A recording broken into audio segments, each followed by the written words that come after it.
கோட்டசாமி sir இந்த கோட்டசாமி life கோட்டசாமி அங்க பாரு.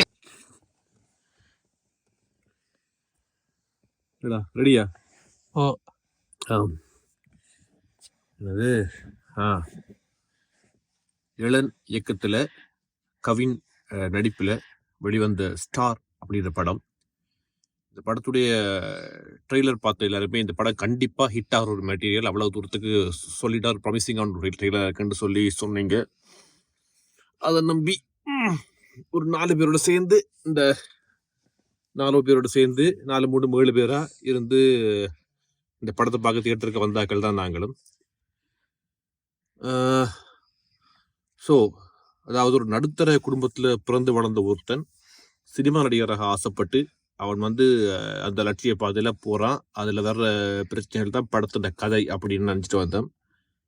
ஆனா இந்த படத்தை பார்க்கும் போதுதான் புரிஞ்சுது, நடுத்தர குடும்பத்துல பிறந்த ஒருத்தன் இனிமே சினிமா படம் பார்க்க வாரதுக்கே யோசிக்கணும், நடிக்க போறதுக்கு இல்ல, இந்த படம் பார்க்க வாரதுக்கே யோசிக்கணும் அப்படின்ற மாதிரி ஒரு படத்தை எடுத்து வச்சிருக்காங்க. படம் ஒரு ஒரு டைப்பா ஆரம்பிக்குது. சரி, ஓகே, இந்த ட்ரெக்ல தான் போறான்னு நான் நினைச்சிட்டு இருக்கும் போது திடீர்னு லவ் சீன் வருது. சரி, லவ் கொண்டு போறான் அப்படின்னு பார்த்தா, சரி இந்த ஒரு வழியா நடிக்க சான்ஸ் கேட்டு போறது லவ் இப்படி இந்த மாதிரி ஒரு மிக்சர்லயே ஒரு ஃபர்ஸ்ட் ஹாஃப் ஓட்டி முடிச்சிடுறாங்க. சரிடா, செகண்ட் ஹாஃப் தான் அப்படியே நிம்மதியா ஒரு நல்ல மாதிரி படம் போகுது அப்படி நிமிந்து கொஞ்சம் உட்கார்ந்தா அந்த டைம் பார்த்தா ப்ரொடியூசர் சொல்லியிருக்காரு போல இருக்கு, படத்தின் பட்ஜெட் கொஞ்சம் இடிக்குது, இதுக்கு மேல நாங்கள் நிறைய சினிமாவுக்குள்ளேயே போனோம்னு சொன்னா நிறைய ஷூட்டிங் எல்லாம் பண்ணணும், ரொம்ப கஷ்டமாகும், அதனால நாங்க பட்ஜெட் கொஞ்சம் குறைவா வர மாதிரி ஏதாவது பண்ணலாம் அப்படின்ட்டு டைரக்டருக்கு ப்ரொடியூசர் சொல்லியிருக்காருன்னு நினைக்கிறேன். ஏண்டா அதுக்கு பிறகு திடீர்னு கதையை மாத்திடுறாங்க. குடும்பங்கள் கொண்டாடும் படமா இருக்கணும்ன்றதுக்காக ஒரு குடும்ப சீனை கொண்டு அப்படி சம்பந்தமே இல்லாம கொண்டு போயிட்டாங்க. கொஞ்ச நேரத்துல நாங்க ஃபர்ஸ்ட் ஹாஃப்ல பார்த்த கதை என்னடா, செகண்ட் ஹாஃப்ல பார்த்த கதை என்னடான்னு புரியவே இல்லை. இது ஒரு காமெடி பண்ணாங்க பாருங்க. அந்த ஹீரோயின் சொல்லி செகண்ட் ஹீரோயின் சொல்லி ஒரு லோ பட்ஜெட்ல ஒரு ஹீரோயினை கொண்டு ரக்கினானுங்க. முதல்ல அந்த படத்துல ஃபர்ஸ்ட் ஹாஃப்ல கவினுக்கு பொம்பளை வேஷம் மட்டும் போட்டாங்க. அதையும் இதையும் வச்சு பார்க்கும்போது ஒரு கவினை பொம்பளை வேஷம் போட்டு நடிச்சிருந்த மாதிரியே ஒரு ஃபீல் நமக்கு. அப்படி ஒரு ஹீரோயினை கொண்டு லோ பட்ஜெட்ல கொண்டு ரக்கியிருக்கானுங்க. சரி, அந்த மாதிரி வாங்கின சம்பளத்துக்காவது வேலை பார்க்குறான்னு கேட்டா வாங்கின சம்பளத்துக்கு எக்ஸ்ட்ராவா அது வேலை பார்க்குது. அது பண்றது முழுக்க கிரிஞ்சித்தனம்.